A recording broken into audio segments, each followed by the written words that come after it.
Hello दोस्तों, एक बार फिर से आपका स्वागत है मेरे यूट्यूब चैनल पे। मैं कमलेश कुमार आप सभी का बहुत बहुत स्वागत करता हूं। आशा करता हूं कि आप सबों की पढ़ाई जो है बहुत अच्छे से हो रही होगी। आगामी सभी परीक्षाओं को देखते हुए ये प्रैक्टिस सेट का जो सेशन चल रहा है बहुत ही महत्वपूर्ण है, क्योंकि ये जो प्रैक्टिस सेट है प्रवीण सर के द्वारा एडुटेरिया बुक से लिया गया है। तो ये एडुटेरिया का बुक जो है आने वाले all state PCS, Bihar teachers और बीपीएससी दरोगा, यूपी दरोगा और जितने भी बिहार से संबंधित परीक्षाएं होने वाली हैं या ऑल इंडिया लेवल पे, वो रेलवे का भी क्यों ना हो, सभी के लिए बहुत ही महत्वपूर्ण है। तो चलिए हम लोग जो है आज का सेशन लेकर आगे बढ़ते हैं और ये सेशन जो है लगातार 100 प्रैक्टिस सेट तक चलेगा। तो अगर वीडियो अच्छा लगे तो ज़रूर देखिएगा और इसे शेयर करना ना भूलें। शेयर सब्सक्राइब रुकनी नहीं चाहिए अगर वीडियो अच्छा लगे तो चलिए आज का सेशन जो हम लोग शुरू करते हैं। प्रैक्टिस सेट 20 का पहला क्वेश्चन देखते हैं। आज का पहला क्वेश्चन है, समझौता ज्ञापन MOU की पद्धति सर्वप्रथम किस वर्ष शुरू की गई थी? तो इसका आंसर 1987-88 हो जाएगा। ये शुरुआत हुआ था 1987-88 में।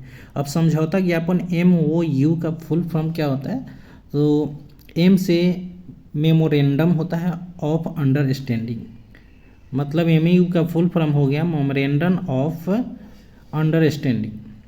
मतलब ये जो है समझौता ज्ञापन दो या दो से अधिक पक्षों के बीच एक वार्ता होता है, इसे ही हम MOU पद्धति बोलते हैं। इसकी शुरुआत 1987 से 88 में हुई थी। नेक्स्ट आगे बढ़ते हैं हम लोग। राष्ट्रीय वनीकरण एवं पारिस्थितिकी विकास बोर्ड की स्थापना भारत सरकार द्वारा कब की गई थी? तो इसकी स्थापना जो है 1992 में किया गया था। ठीक है, 1992 में। नेक्स्ट आगे बढ़ते हैं। रेखी समिति का संबंध निम्न में से किससे है? तो रेखी समिति का जो संबंध है वो अप्रत्यक्ष कर से है। ठीक है, ऑप्शन बी बिल्कुल सही होगा, अप्रत्यक्ष कर से।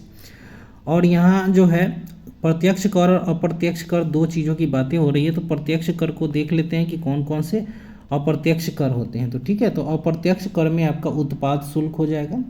ठीक है, उत्पाद शुल्क। उसके बाद जो हो जाएगा सीमा शुल्क, बिक्री कर। ठीक है, ये बिक्री कर हो जाएगा। उसके बाद आपका वैट हो जाएगा, VAT VAT, value added tax जो होता है ये भी इसमें आ जाएगा। और मनोरंजन कर। ठीक है, मनोरंजन कर ये भी अप्रत्यक्ष कर का उदाहरण होता है। तो इस तरह से आप अप्रत्यक्ष कर को अच्छे से याद कर लेंगे। और प्रत्यक्ष कर भी मैं बता दे रहा हूँ साथ साथ, जैसे कि आय कर जो है वो प्रत्यक्ष रूप से दिया जाता है, और निगम कर या निगमन बोलते हैं इसको हम लोग, निगमन या निगम कर, ये दोनों जो है प्रत्यक्ष कर के उदाहरण हैं। नेक्स्ट आगे बढ़ते हैं। राष्ट्रीय महिला कोष की स्थापना किस पंचवर्षीय योजना के दौरान की गई थी? तो इसका आंसर जो हो जाएगा ऑप्शन सी, 8वीं पंचवर्षीय योजना के समय किया गया था। ठीक है, राष्ट्रीय महिला कोष, इसकी स्थापना 1993 ईस्वी में की गई थी। ठीक है, नेक्स्ट है अगला पॉइंट। निम्नलिखित किस मंदिर में 12 मीटर ऊंचा एक शिखर है जो भारतीय मंदिर निर्माण में शिखर का प्रथम उदाहरण है? तो 5 का आंसर ऑप्शन ए हो जाएगा, 10वां अवतार मंदिर। ठीक है, देवगढ़ का 10वां अवतार मंदिर, जिसमें जो है भगवान शिव के 10 अवतारों के बारे में बताया गया है। तो ये जो देवगढ़ का 10वां अवतार मंदिर है वो भगवान विष्णु को समर्पित है। ठीक है, विष्णु को। और ये मंदिर जो है गुप्त शासकों के द्वारा बनवाया गया था। नेक्स्ट है अगला पॉइंट।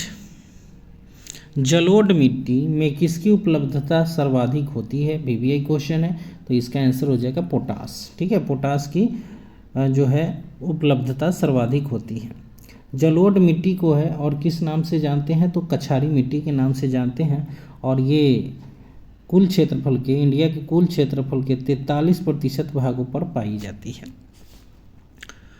अगला क्वेश्चन है, माउंट हैरियट किसकी सबसे ऊंची चोटी है? तो माउंट हैरियट जो है वो दक्षिणी अंडमान की सबसे ऊंची चोटी है। ठीक है, माउंट हैरियट। और एक और चीज़ मैं इससे रिलेटेड बता दे रहा हूँ कि अंडमान निकोबार की सबसे ऊंची चोटी जो है वो सैडल पीक है। ठीक है, सैडल पीक, जिसकी ऊंचाई जो है 732 मीटर है। लेकिन यहाँ पूछा जा रहा है कि माउंट हैरियट, तो माउंट हैरियट हो जाएगा दक्षिणी अंडमान की। ठीक है, दक्षिणी अंडमान। नेक्स्ट अगला पॉइंट है, ब्राह्मणी एवं वैतरणी निम्न में से किसकी सहायक नदी है? VVI क्वेश्चन है, तो इसका आंसर हो जाएगा महानदी। ठीक है, ब्राह्मणी एवं वैतरणी जो है महानदी की सहायक नदी है। और ब्राह्मणी नदी जो है उड़ीसा में बहती है।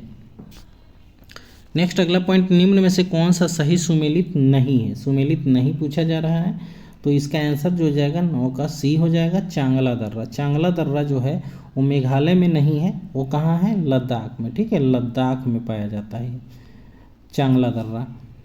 तो बाद बाकी जोजिला जम्मू कश्मीर में है, रोहतांग हिमाचल में है और बोमडिला अरुणाचल प्रदेश में है। ठीक है, तो इसका आंसर चांगला जो है वो मेघालय में नहीं है, ये सुमेलित नहीं है। ये कहाँ है? तो लद्दाख में। नेक्स्ट आगे बढ़ते हैं हम लोग 10 नंबर क्वेश्चन को देखते हैं। जल में आर्सेनिक की मात्रा में वृद्धि से कौन सा रोग होता है? ठीक है, तो जल में आर्सेनिक की मात्रा में वृद्धि से जो है ब्लैक फुट नामक रोग हो जाता है। ठीक है, 10 का आंसर जो हो जाएगा ऑप्शन बी, ब्लैक फुट रोग हो जाता है, आर्सेनिक की मात्रा वृद्धि हो जाती है। अब देख लेते हैं हम लोग ऑप्शन ए में ब्लू बेबी दिया हुआ है, ये भी एक रोग है, बहुत ही बार बार पूछा हुआ क्वेश्चन है ये। तो ब्लू बेबी सिंड्रोम जो होता है, जल में आपको अगर सल्फेट की मात्रा वृद्धि हो जाएगी, ठीक है, सल्फेट की मात्रा की अधिकता हो जाएगी तो ब्लू बेबी सिंड्रोम रोग होता है। उसके बाद यहाँ ऑप्शन में दिया हुआ है इटाई इटाई रोग। ठीक है, तो इटाई इटाई रोग जो होता है वो कैडमियम की मात्रा बढ़ जाने से होती है।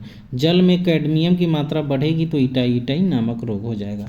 तो इस क्वेश्चन का आंसर देख लेते हैं, आर्सेनिक की मात्रा वृद्धि होने से ब्लैक फुट रोग होता है। ठीक है, ब्लैक फुट।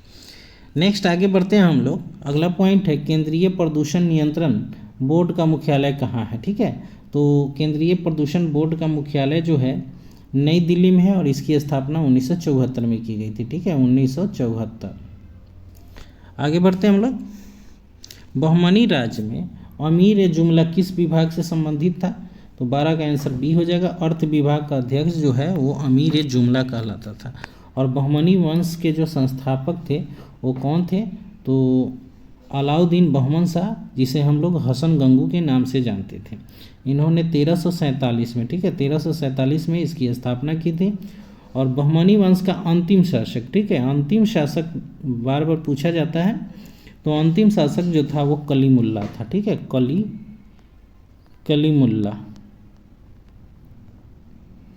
कलीमुल्ला जो था इसका अंतिम शासक था। और ये जो है बहमनी वंश 175 वर्षों तक शासन किया था, काफ़ी दिनों तक। नेक्स्ट है सनकादी संप्रदाय से संबंधित संत निम्न में से कौन है? ठीक है, सनकादी संप्रदाय, तो हम देख लेते हैं। 13 का आंसर जो हो जाएगा ऑप्शन ए हो जाएगा, निम्बकाचार। ठीक है, सनकादी संप्रदाय निम्बकाचार। तो इस संप्रदाय की बात हुई तो संप्रदाय को हम लोग थोड़ा सा एक बार चर्चा कर लेते हैं। विशिष्ट द्वैतवाद जो होता है, उसका जो विशिष्ट द्वैतवाद के जो संस्थापक थे वो रामानुजाचार्य थे। ठीक है, रामानुजाचार्य। उसके द्वैतवाद के जो थे वो माधवाचार्य थे। ठीक है, शुद्ध द्वैतवाद के जो है वो विष्णु स्वामी थे। ठीक है, शुद्ध द्वैतवाद के कौन थे? विष्णु स्वामी थे। और द्वैतवाद, ठीक है, उसी को सनकादी संप्रदाय बोलते हैं। ठीक है, तो ये जो थे वो निम्बकाचार्य थे। तो ये चारों हो गया। तो सनकादी संप्रदाय जिसको हम लोग द्वैतवाद बोलते हैं, उसके जो संस्थापक थे वो निम्बकाचार्य थे। नेक्स्ट है सर्वप्रथम दिल्ली के अमीरों का दमन करने वाला सल्तनत कालीन शासक कौन था? तो इसका आंसर हो जाएगा 14 का आंसर जो है ऑप्शन बी हो जाएगा, इल्तुतमिश। ठीक है, इल्तुतमिश। इल्तुतमिश के बारे में आप लोगों को पता ही होगा। इल्तुतमिश जो था वो चिहलगान जो है ना 40 सरदारों का एक गठन किया था। तो उसे हम लोग जो है तुर्कान या चिहलगानी के नाम से जानते हैं, जो 40 सरदारों का एक संगठन था। और इल्तुतमिश जो था वो कुतुब मीनार के जो बनवाया गया था कुतुबुद्दीन ऐबक के द्वारा, उसको पूर्ण करवाया था। और सबसे पहले शुद्ध अरबी सिक्के जो है वो जारी किए गए थे, चांदी का टंका एवं तांबा का जीतल। ये किसके द्वारा जारी किया गया था? तो इल्तुतमिश के द्वारा। नेक्स्ट अगला पॉइंट है, सूची 1 को सूची 2 के साथ मिलाना है। 15 नंबर क्वेश्चन, ये मठ के बारे में दिया गया कि कौन सा मठ कहाँ है। तो इसका आंसर हम लोग देख लेते हैं। क्या आंसर सी हो जाएगा, 3, 1, 4, 2। ठीक है, 3, 1, 4 और 2। तो हेमिस मठ जो है वो लद्दाख में है। ठीक है, हेमिस मठ कहाँ है? लद्दाख में है। तवांग मठ अरुणाचल प्रदेश में है। बोधिमंडा मठ जो है वो बोधगया में है। और नामग्याल मठ जो है वो धर्मशाला में है। ठीक है, आगे बढ़ते हैं हम लोग। अशोक के किस शिलालेख में धम्म की व्याख्या की गई है? ठीक है, तो 16 का आंसर जो हो जाएगा ऑप्शन डी हो जाएगा, 11वां शिलालेख में। ठीक है, 11वां शिलालेख में जो है धम्म की व्याख्या की गई है। उसके बाद देख लेते हैं अशोक के जो पहला शिलालेख है, उसमें जो है पहला शिलालेख में पशु बलि की निंदा की गई है। ठीक है, पशु बलि की निंदा किस में की गई है? पहला में। उसके बाद है 9वां अभिलेख, हम इस ऑप्शन के अनुसार बता दे रहे हैं, सच्ची भेंट तथा सच्चे शिष्टाचार का उल्लेख किया गया है 9वें में। और उसके बाद 6ठे अभिलेख में जो है आत्मनियंत्रण की शिक्षा की बात की गई है। और एक क्वेश्चन हमेशा जो बार बार पूछा जाता है कि कलिंग युद्ध का वर्णन जो है किस में किया गया, तो वो 13वें अभिलेख में। ठीक है, 13वें शिलालेख में किया गया है कलिंग युद्ध का वर्णन। नेक्स्ट अगला पॉइंट है रेशम बनाने की तकनीक का विकास सर्वप्रथम किस देश में हुआ था, तो ये हुआ चीन में। और किस वंश ने किया था रेशम बनाने की तकनीक का जो है रेशम मार्ग जिसे बोलते हैं, रेशम मार्ग बनाने का तकनीक जो है वो कनिष्क के द्वारा शुरू किया गया था। ठीक है, कुषाण वंश के कनिष्क ने रेशम मार्ग का जो है सबसे पहले प्रयोग किया था। और यहाँ पूछा जा रहा है कि रेशम बनाने की तकनीक का विकास सर्वप्रथम कहाँ हुआ, तो वो सर्वप्रथम चीन में हुआ था। और चीन की राजधानी बीजिंग है और यहाँ की मुद्रा जो है युआन है। ठीक है, और चीन का राष्ट्रीय खेल टेबल टेनिस है। नेक्स्ट आगे बढ़ेंगे हम लोग। शबने अवज्ञा आंदोलन के दौरान सरोजनी नायडू ने कहाँ पर नमक डिब्बों पर धावा भूनने के लिए सत्याग्रहियों का नेतृत्व किया था, तो 18 का आंसर ऑप्शन बी धड़सना हो जाएगा। ठीक है, धड़सना में सरोजनी नायडू को जो है नाइटिंगेल ऑफ इंडिया के नाम से जाना जाता है, भारत की बुलबुल के नाम से जाना जाता है, जो हमेशा महात्मा गांधी के साथ ही रही थी। ठीक, उन्होंने बहुत सारे आंदोलनों में जो है महात्मा गांधी का साथ दिया था सरोजनी नायडू। आगे बढ़ेंगे हम लोग। चोलों के शासनकाल में निम्नलिखित में से कौन एक ब्राह्मणों का संगठन था, तो इसका आंसर ऑप्शन डी हो जाएगा सभा। ठीक है, चोल के शासनकाल में ब्राह्मणों के संगठन को हम लोग सभा बोलते थे। ठीक है, सभा। चोल वंश का संस्थापक जो था वो कौन था? विजयालय था। चोल वंश का संस्थापक विजयालय था, जो अपनी नौसेना के लिए काफ़ी फेमस था उस समय। 1857 की क्रांतिकारी तथा संबंधित स्थान को सुमेलित करना है। ठीक है, तो लियाकत अली खान कहाँ से थे? इलाहाबाद से थे। ठीक है, इलाहाबाद से। खान बहादुर खां जो थे वो बरेली से थे। अजीमुल्ला जो था वो फतेहपुर या फैजाबाद कह सकते हैं। और बेगम हजरत महल जो थे वो लखनऊ से, जिसे हम लोग अवध भी बोलते हैं। ठीक, तो इस तरह से 20 का आंसर ऑप्शन डी हो जाएगा। 4, 3, 1, 2। अगला क्वेश्चन है 21 नंबर। अधोमुखी निश्चयनंदन सिद्धांत निम्नलिखित में से किस क्षेत्र से संबंधित था, तो इसका आंसर शिक्षा हो जाएगा। ठीक है, शिक्षा से होगा। 1872 ईस्वी में नेटिव मैरिज एक्ट को पारित कराने में महत्वपूर्ण भूमिका निम्नलिखित में से किसने निभाई थी, तो 22 का आंसर ऑप्शन ए हो जाएगा केशव चंद्र सेन ने। ठीक है, native marriage act Keshav Chandra Sen के द्वारा जो है इसमें योगदान किया गया था। निम्नलिखित में से कौन सी घटना सबसे पहले हुई थी, तो ये अगर आप डेट याद रखेंगे तो आप बता सकते हैं। तो 23 का आंसर ऑप्शन जो है ए हो जाएगा, रॉलेट एक्ट। ये कब हुआ था? 1919 में हुआ था रॉलेट एक्ट और रॉलेट सत्याग्रह। ठीक है, और भारतीय राष्ट्रीय कांग्रेस का अमृतसर अधिवेशन और जालियांवाला बाग हत्याकांड, तो ये सारे जो है डेट के हिसाब से हैं। सब 1919 में ही हुआ था, लेकिन अगर ये घटना सबसे पहले पूछा जा रहा है तो ये जो है रॉलेट एक्ट हुआ था 1919 में। तो ये डेट वाइज अगर आपको याद रहेगा तभी आप ऐसे क्वेश्चन बता सकते हैं। भारत की संविधान सभा का गठन किसके प्रस्ताव पर किया गया था, तो 24 का आंसर बी हो जाएगा, कैबिनेट मिशन। कैबिनेट मिशन जो है 1946 को भारत आया था। ठीक है, और इसी के प्रस्ताव पर जो है संविधान सभा का गठन किया गया था। नेक्स्ट है निम्नलिखित में से कौन मैकियावेली के लिए सरकार का कौन सा रूप आदर्श है, तो गणतंत्र जो है वो मैकियावेली के लिए सरकार का आदर्श वाक्य है। निम्नलिखित में से कौन रीट व्यक्ति स्वतंत्रता का बुलवर्क है? ठीक है, बुलवर्क है। तो 26 का आंसर जो हो जाएगा ऑप्शन डी हो जाएगा, बंदी प्रत्यक्षीकरण। ठीक है, बंदी प्रत्यक्षीकरण जो अनुच्छेद 32 के तहत हम लोग को 5 प्रकार के रीट मिलते हैं, वो पांचों जो है परमादेश, अधिकार परीक्षा, बंदी प्रत्यक्षीकरण, उत्प्रेषण और एक कौन है आप लोग बता देंगे। ठीक है, नेक्स्ट आगे बढ़ते हैं हम लोग।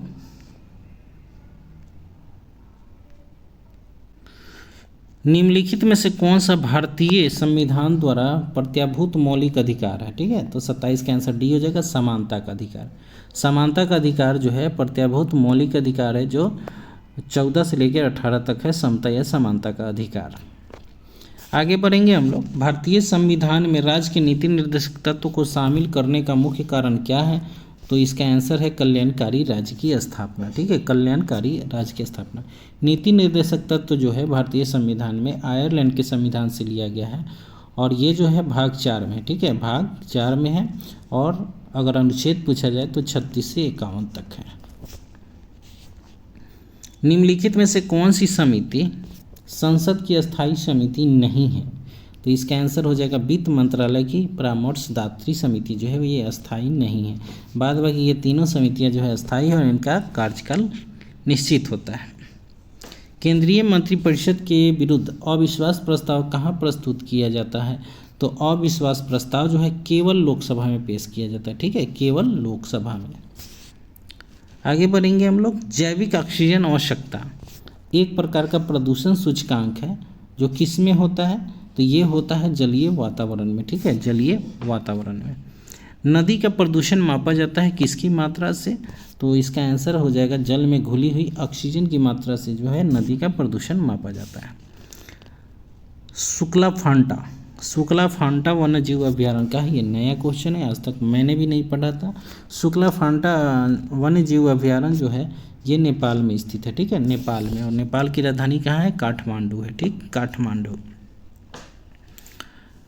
नेक्स्ट आगे बढ़ते हैं हम लोग। लघु रेडियो तरंग की खोज किस वैज्ञानिक के द्वारा किया गया है?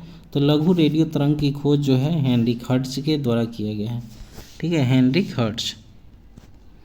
कील उखाड़ने का हथौड़ा किस उत्तोलक का उदाहरण है? तो कील उखाड़ने की मशीन जो है वो प्रथम उत्तोलक श्रेणी है। ठीक है, प्रथम उत्तोलक का उदाहरण है। और नींबू निचोड़ने की मशीन जो है वह द्वितीय उत्तोलक है, और मनुष्य का हाथ और किसान का हल जो है ये तृतीय उत्तोलक का उदाहरण है। निम्नलिखित में से कौन सी युक्ति यांत्रिक ऊर्जा को विद्युत ऊर्जा में रूपांतरण करता है? ठीक है, तो 36 का आंसर ऑप्शन डी हो जाएगा, इनमें से सभी। डायनेमो जो है यांत्रिक को विद्युत में, पवन चक्की भी सेम है, और टरबाइन भी है यांत्रिक ऊर्जा को विद्युत ऊर्जा में। आगे बढ़ेंगे। 37 नंबर क्वेश्चन। गुरुत्वीय त्वरण स्मॉल जी के संबंध में कौन सा कथन असत्य पूछा जा रहा है?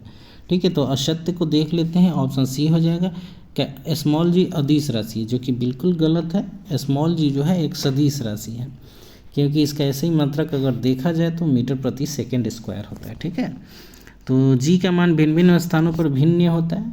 ठीक है, और यहाँ इसका मान जो है 9.8 मीटर प्रति सेकंड स्क्वायर होता है। तो इस तरह से जो है ऑप्शन सी बिल्कुल गलत है। द्रवों के तापमान में वृद्धि करने पर उनके श्यानता पर क्या प्रभाव पड़ता है? तो 38 का आंसर जो हो जाएगा ऑप्शन बी हो जाएगा, घटता है। द्रव के तापमान में वृद्धि करने पर श्यानता जो है घटेगी। निम्नलिखित में कौन सा तत्व विद्युत धारा का चालक है? तो विद्युत धारा का चालक जो है वो सिल्वर है। ठीक है, सिल्वर का संकेत Ag होता है, और परमाणु संख्या जो है इसका 47 है। प्रकाश संश्लेषण के दौरान ऑक्सीजन किस कारण विमोचित होता है?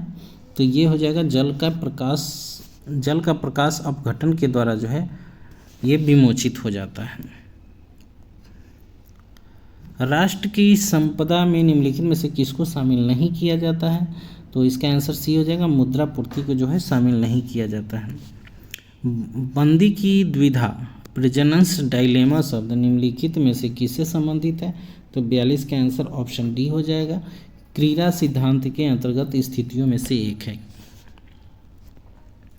UNDP का बहुआयामी निर्धनता सूचकांक कितने प्रत्ययों से मिलकर बना हुआ है?